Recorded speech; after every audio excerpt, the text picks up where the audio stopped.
I would not honestly recommend anyone working for him based on my experience and this other woman's experience. Mine was not a one-off.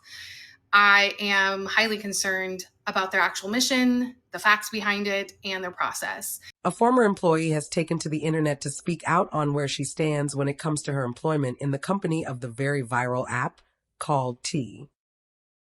My name is Tori, and I used to work for the T app. I was hired by Sean for their legal department. You'll understand why I say it like that in a minute. Upon sharing my story, another woman has reached out to me saying she had a very similar experience that I had. In fact, I would actually say her experience was worse than mine. And I know some of you are going to be mad just because I worked for the app. I've already gotten threats. I want to clarify a lot of things, and I want everyone to hear me out.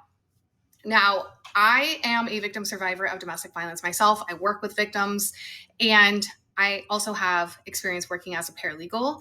And when I saw the T app was hiring for the legal department, I felt aligned with their mission. I was told it was to help keep people safe, and it was also to actually look into these claims and what was posted. And it was remote work. So, of course, I applied. I started working for him. And I honestly would not say that this was legal work. I would not say that this is in line with anyone doing paralegal work anywhere close to it. And I was highly concerned not only on the process, but things that were posted, things that were shared, that were allowed, process that I just did not agree with, and I voiced my concern. Now, again, as someone who works with victims of domestic violence, I do believe that victims should be sharing their stories, and I do think that people should be keeping themselves safe and protecting other people.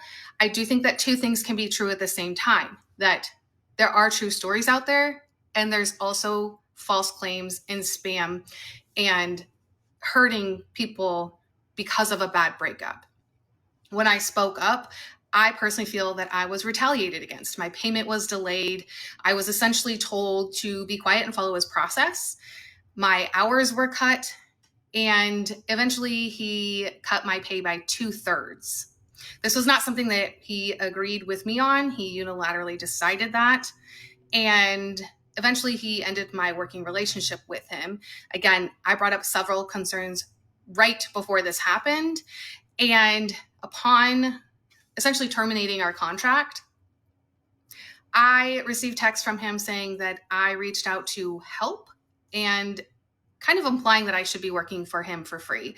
And I, of course, didn't respond because I'm not going to work for a platform that I felt was not staying true to its mission in advertising, and there was concerning matters. And I'm not going to work for someone who is making money off of this, and I'm doing the work for free. When I shared my story with this woman as well, she had a very similar experience. I'm hoping that she shares her because it's not my story to tell. But I do believe that there's other people who also work for him who had a very similar experience. Now, again, if you want to continue to support the app, by all means, feel free to do it. I personally feel that if you're a victim of domestic violence, I don't feel that this is a safe platform. You can make your own decision and decide from there what you'd like to do. I would not honestly recommend anyone working for him based on my experience and this other woman's experience. Mine was not a one-off. I am highly concerned about their actual mission, the facts behind it, and their process. I will also say that I have been in contact with some lawyers who have open lawsuits, and I do believe that people need to protect themselves. I'm highly concerned with everything going on. Again, you can do with that information what you will. Some things I just can't say because I did sign a contract. I'm speaking on the things that I can absolutely say, and I hope that this sheds light on everything and people see that, again, two things can be true at the same time. And I hope that I can also connect with other people who have gone through the same thing so we can shed light on if this happened to other people and at the end of the day, keeping people safe. Of course, after she tells her side of the story of why she applied and worked there, her duties, her concerns, and what led to her quitting, there were several questions in the comments in which Tori responds to. Why do I have to carry the shame though? Why is the conversation not on why somebody would follow these types of business practices? Why somebody would allow this on their program? Why do I have to carry the shame? I think it's very strange to have somebody else carry the shame. Now, why I stayed working for a company that paid me enough to cover my rent as a single mom so I could avoid homelessness? Yeah, of course I stayed. Now, mind you, I also brought up my concerns. I brought up suggestions. I created a whole nother spreadsheet so I could list all my concerns and I could communicate with him and say, hey, what about this? Hey, this seems a little off. I tried to apply my legal background in how I used to work as a paralegal because I thought that's why I was brought on. I brought up my concerns and he would address them, and I felt like I was heard. And then later it turned into a payment issue. So it's not necessarily like I saw red flags early on, but also you have to consider people's situations where, especially this year, we're all struggling. And as a single mom, I'm struggling at times. And that job paid me enough to cover my rent so I could at least catch my breath a little bit. Now, mind you, I also worked there for maybe a month and a half, 2 months ish. So it wasn't even that long. It's not like I worked there for years. And when you're paid bi monthly, you don't really run into a lot of those issues. But I thought I was doing the right thing. So that's another layer that you have to digest. But also, again, why am I carrying the shame? It wasn't my design. That was Tori's response to the question, why didn't you quit when you saw all of these red flags early on? I can reason with her on the fact that you have bills, and basically, as a wise adult, you need to have something else before quitting, especially having children to take care of.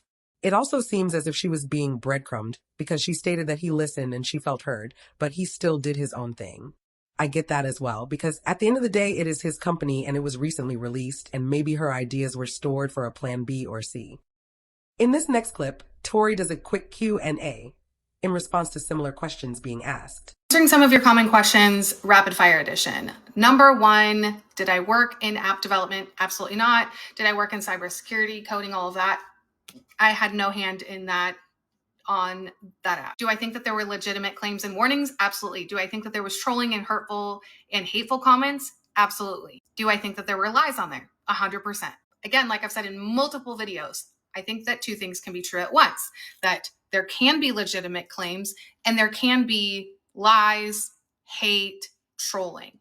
There's also comments that I'm lying about working for them, and why would I work for them? One, why would I lie? Like, if anything, I would pretend that I never worked for them.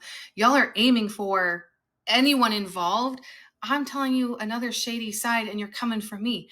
If anything, I should be covering and pretending I had no involvement with them. I took the job because I thought I was doing the right thing, which is what I stand for. Victims speaking their truth, sharing stories, real claims, real victims. Also, the pay was really good. Why would I even make these videos? The things that I saw, the things that I experienced, I really want to talk about it. I want to shed a light on it. Nobody else has been talking about it. Nobody else even knows about it. There's probably people who are scared to talk about it. I'm not. I knew that there was going to be a target on my back, and I was actually hopeful that people would listen to what I had to say rather than automatically hating anyone involved, because sometimes in bad projects, there's good people. And when I saw the bad stuff, I was trying to make a change to filter through the trolling and the hate, and I really wanted people to understand that. But I can't make you understand things that you just automatically want to shame anyone involved and target them and threaten them. I've always been taught to speak my truth, be honest, and help other people. And I have a whole nother platform where I could have monetized these stories. I didn't do that because I just want the truth out there. Things begin to go left when Tori responds to a guy from TikTok who tagged her in the comments to gain her attention. Okay, so this is what we're not going to do. I have been on the app long enough, maybe not on this page, but I've been on it long enough. And even if I wasn't, this is what we're not going to do here. So you can go watch this man's video. Oh, yes, girl. We watched. He was lit, and I had to quit. I will not be posting it here. It was lots of rambling, slurring, and he seemed upset about the whole T-app concept itself. This video. You're not going to target me like this, especially when you're so intoxicated you can't comprehend the correct information. Number one, I was not an app developer. If you want to go after someone, go after the person who designed the app. That was not me. I was not the app developer. I was not an investor. I came on to handle the legal, or what I was told was the legal portion, looking at the defamation cases and all of that. Now, I was told to follow their process. I questioned their process. I asked often. I had issues with things often. I saw people spamming things or actually saying hurtful comments that were beyond, hey, this man put me in danger. And I spoke up. So if you're mad at someone who speaks up, exactly what your concern is, I was voicing it from the inside. Why are you targeting me? You want to tell this story. You want to tag me in the comments. You want, hopefully, your video to go viral and people to come after me. I was literally from like inside the app saying, hey, as someone who works now for the app, not anymore, but there's something wrong with allowing some of these comments, and there's things that we have to filter through, things that we have to look into, and I was ignored. And in my opinion, I was retaliated against. If you watched all my videos. So this is what we're not going to do, okay? Tori then responds to another question that reads, "Get paid, sister. Sue him for everything he's got." Here's her response. Lawyer. I don't think that there's going to be anything left, to be honest. I think there's going to be so many lawsuits. People are missing the fact that you have to pay a lawyer to show up for court. Like, whether you lose your case, you're successful in your case, you have to hire a lawyer. Now, for me, maybe I would be owed money. Some of it he paid, some of it I was just like, you know what, I could argue out that you owe me more. I'd rather just walk away from this. I know there's another person who had the same situation. I talked to a lawyer. I would rather just tell my truth and have people know. And I know I'm already getting like hate, like, oh, you work for the app. Yes, I thought I was brought on to do the right thing. And I was raised to do the right thing and advocate for people in need. So, yes, I saw some of the, what to me looked like spam comments, and I was trying to honestly delete them and like remove them, even though that wasn't my job. That's what people need to understand.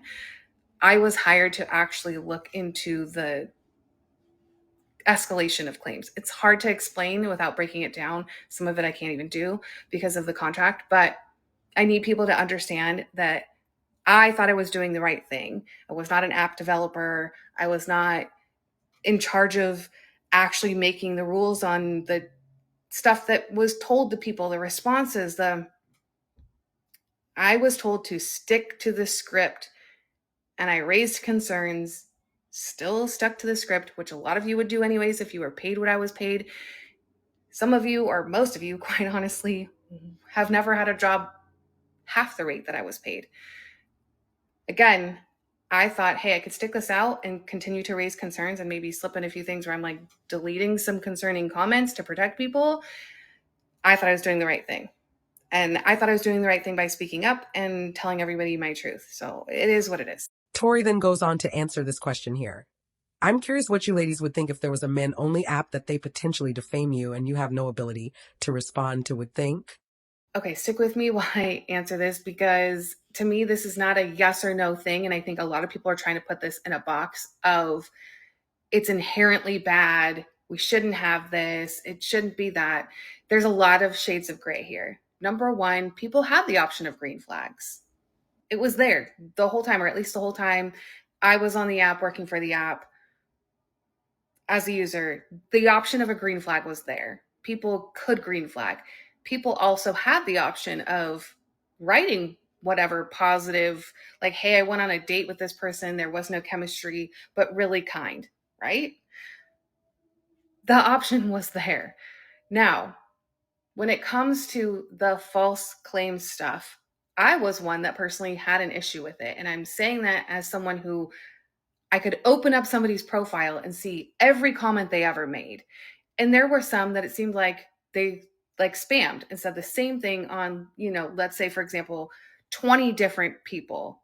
And to me, that raised concern of, are you sure you actually know these people if you're saying the same spam comment to everybody, right? That's where I was concerned. That's why I spoke up. And it's also blowing my mind that when I say that, I'm now getting threats. I'm now getting people making videos saying false things about, I was like an app developer and like I put people at risk. I did not. I was trying to sort through, or I was under the impression that my job was to sort through whatever, or if people brought up concerns and escalated it and all of that. That's what I look through. And again, I mentioned several times, hey, this seems concerning to me. We should have more moderation. Hey, can we go through this? Are you sure that we should let that one slide? Okay. I'm very vocal. And I think that the people who just spammed everything that kind of, in my opinion, took away from the mission or what I told was the mission, watered it down for people who were actually concerned or sharing real life stories. And yes, it's hard to see what is real life and what is not, but in my opinion, you can really see who the spam comments are. And I'm concerned about that. People were still curious about Tori's background and involvement with the app called T. Tori responds to this message here that reads, out of curiosity, what is your profession and how did you get started? I've heard cybersecurity guy speak about how he checks and does deep dives on people's backgrounds for companies. It's always fascinating too. I fled from a domestic violent relationship and I was homeless because of it. I had no job, no sources of income. I had little kids to raise.